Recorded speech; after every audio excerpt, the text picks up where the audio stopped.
राजीव। दोस्तों, इजराइल और ईरान जंग में एक तरफ अमेरिका ने कूदने का इरादा कर दिया, यानी कि दोनों देशों के बीच, इजराइल और ईरान के बीच जो संघर्ष है, अब ये मान के चलिए कि वो जंग में तब्दील हो चुका है और उसी में एक तरफ अमेरिका ने कूदने का इरादा कर लिया है, तो वहीं अब इस जंग में हिटलर भी शामिल हो गया है। जी हां, हिटलर वर्ड सही सुन रहे हैं आप, हिटलर भी इस जंग में शामिल हो गया है। दरअसल इजराइल के हमले की आलोचना करते हुए वेनेजुएला के राष्ट्रपति निकोलस मादुरो ने इजरायली प्रधानमंत्री बेंजामिन नेतन्याहू को 21वीं सदी का हिटलर बताया है। तो वहीं अब इजराइल के रक्षा मंत्री इजराइल कैट्ज, उन्होंने, रक्षा मंत्री का नाम इजराइल कैट्ज है, उन्होंने ईरान के सुप्रीम लीडर के बारे में यानी अयतुल्ला अली खामनेई के बारे में बताया है कि खामनेई आधुनिक हिटलर हैं और उनका लक्ष्य इजराइल को नष्ट करना है। उनका लक्ष्य इजराइल को नष्ट करना है, खत्म करना है। दरअसल इजराइल अब ईरान के हमलों से बुरी तरह बौखला गया है। ईरान ने इजराइल पर भीषण हमला बोलते हुए उसके 4 शहरों पर मिसाइलें बरसाईं और एक अस्पताल के साथ साथ इजराइल के स्टॉक एक्सचेंज को भी निशाने पर लिया। इसके बाद रक्षा मंत्री का यह बयान आया है जिसमें खामनेई को हिटलर बताने के साथ उनके खात्मे का इरादा भी दिखाया गया है। कैट्ज ने कहा है कि वो अब और अधिक समय तक अस्तित्व में नहीं रह सकता। वो मतलब खामनेई और अधिक समय तक अस्तित्व में नहीं रह सकता। हम उसे एक ऐसे व्यक्ति के रूप में देखते हैं जो इजराइल का विनाश चाहता है। उसे आईडीएफ द्वारा जल्द समाप्त कर दिया जाएगा। कैट्ज ने यह भी कहा है कि अगर हम जानते कि हम यहूदियों के दुश्मन हिटलर को पकड़ने के लिए आईडीएफ को बंकर में भेज सकते हैं ताकि यहूदियों को नष्ट करने की उसकी योजना को विफल किया जा सके, तो हमने ऐसा किया होता।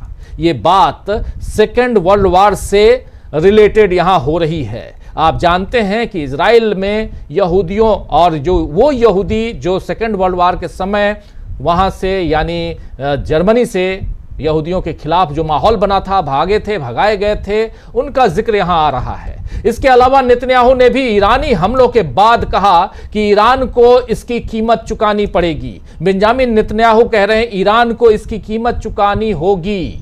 आपको बता दूं कि कल देर रात इजरायली हैकर्स ने, जी हां, कल देर रात इजरायली हैकर्स ने ईरान का सरकारी टीवी हैक कर लिया। इसके बाद इस पर 2022 के विरोध प्रदर्शन वाले वीडियो चलाए गए जिसमें महिलाएं खुद के बाल काट रही थीं। इस बीच अमेरिका के जो राष्ट्रपति हैं डोनाल्ड ट्रंप ने ईरान पर हमले के लिए मंजूरी दे दी है। लेकिन वॉल स्ट्रीट जर्नल की रिपोर्ट बताती है उसके अनुसार कि हमले का आदेश देने से पहले ट्रंप को ईरान की एक और प्रतिक्रिया का इंतजार है। तो 2 बातें यहां चल रही हैं। एक बात यह कि ट्रंप ने हमले का आदेश दे दिया है, दूसरी तरफ वहां का अखबार कह रहा है कि अभी ईरान की प्रतिक्रिया का इंतजार है। चलिए, जो भी हो, इंतजार हम सबको भी है कि आखिर दुनिया में होने क्या जा रहा है। इस बीच रूस और चीन के राष्ट्रपतियों की एक इसी मसले पर एक बातचीत हुई है, आपस में बातचीत हुई है दोनों देशों के राष्ट्रपतियों की, यानी चीन के राष्ट्रपति शी जिनपिंग और रूस के राष्ट्रपति व्लादिमीर पुतिन, दोनों के बीच बातचीत, और दोनों ही इस समय ईरान के साथ खड़े नजर आते हैं और खुले तौर पर खड़े नजर आते हैं। चीन तो बिल्कुल ही खुले तौर पर ऐलान कर चुका है, ऐलानिया तौर पे कह चुका है कि हम ईरान के साथ हैं। रूस कह रहा है कि हम यहां मेडिएशन के लिए तैयार हैं, मध्यस्थता के लिए तैयार हैं, क्योंकि यहां उनके सामरिक और आर्थिक हित भी दांव पर लगे हैं। इस बीच पाकिस्तानी सैन्य प्रमुख असीम मुनीर के साथ कल हुए लंच को लेकर अमेरिका पर सवाल उठ रहे हैं। इस बारे में आज कांग्रेस सांसद शशि थरूर ने कहा है कि पाकिस्तानी जनरल को लंच कराते वक्त अमेरिका ओसामा बिन लादेन को नहीं भूला होगा, जिसने अमेरिकी जमीन पर बड़ा आतंकी हमला किया था और इसके बाद पाकिस्तान ने उसे अपने सैन्य बेस में पनाह दी थी। आप जानते हैं कि अमेरिका ने पाकिस्तान में घुसकर ही ओसामा बिन लादेन को मारा था। शशि थरूर ने यही बात अमेरिका को याद दिलाई है। हालांकि अब असीम मुनीर को लंच कराने के पीछे एक रोचक वजह यह भी सामने आई है कि कहा जा रहा है कि ट्रंप को नोबेल पीस प्राइज यानी नोबेल पुरस्कार, शांति का नोबेल पुरस्कार देने की मांग मुनीर ने उठाई है, क्योंकि ट्रंप ने भारत और पाकिस्तान के बीच सीज फायर करवाया है। ट्रंप ने इस मांग पर शुक्रिया कहने के लिए ही मुनीर को लंच कराया, ऐसा कहा जा रहा है। अब जो भी सच हो, बड़े लोग हैं, बड़ी बातें हैं, और अंदर खाने क्या चल रहा है जब तक वो मीडिया में आके नहीं बताते हैं तो पता नहीं चलता है।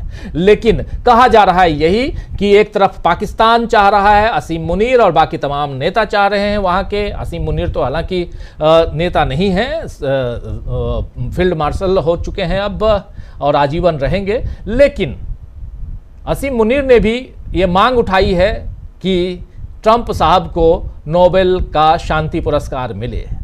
हालांकि यहां मजाक से हटकर सोचने वाली बात यह है कि एक तरफ ट्रंप लगातार यही दावा कर रहे हैं कि सीज फायर उन्होंने करवाया दोनों देशों के बीच, भारत और पाकिस्तान के बीच।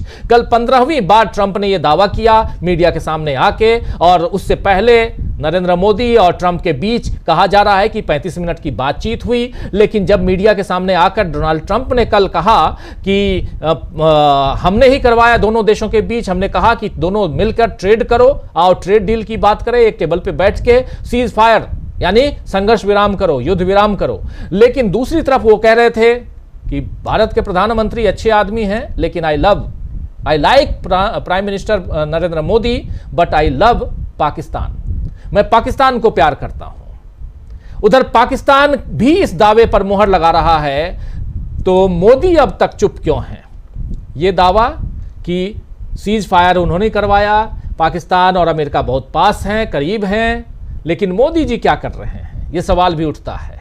मोदी अब तक चुप क्यों हैं? 3 देशों की यात्रा कर मोदी वापस लौट चुके हैं, उनकी थकान उतर जाए तो क्या इस बारे में वो चुप्पी तोड़ेंगे या देश में इस मामले में सस्पेंस बने रहने देंगे कि हाँ 35 मिनट जो बातचीत हुई है उस बातचीत में इन्होंने क्या कहा और उधर डोनाल्ड ट्रंप ने क्या कहा, और खासकर ईरान और इजराइल के जंग के बारे में इन दोनों के बीच क्या बातचीत हुई। और सबसे बड़ी बात, क्या मोदी ये कहेंगे कि वो किसके साथ हैं? वो इजराइल के साथ हैं, ईरान के साथ हैं, पाकिस्तान के साथ हैं, अमेरिका के साथ हैं? क्योंकि यहां पर बिल्कुल गडमड रवैया नजर आ रहा है। खैर, जंग के हालात और पिछले हफ्ते हुए विमान हादसे के बाद आज राहुल गांधी ने अपना जन्मदिन सादगी से मनाया है।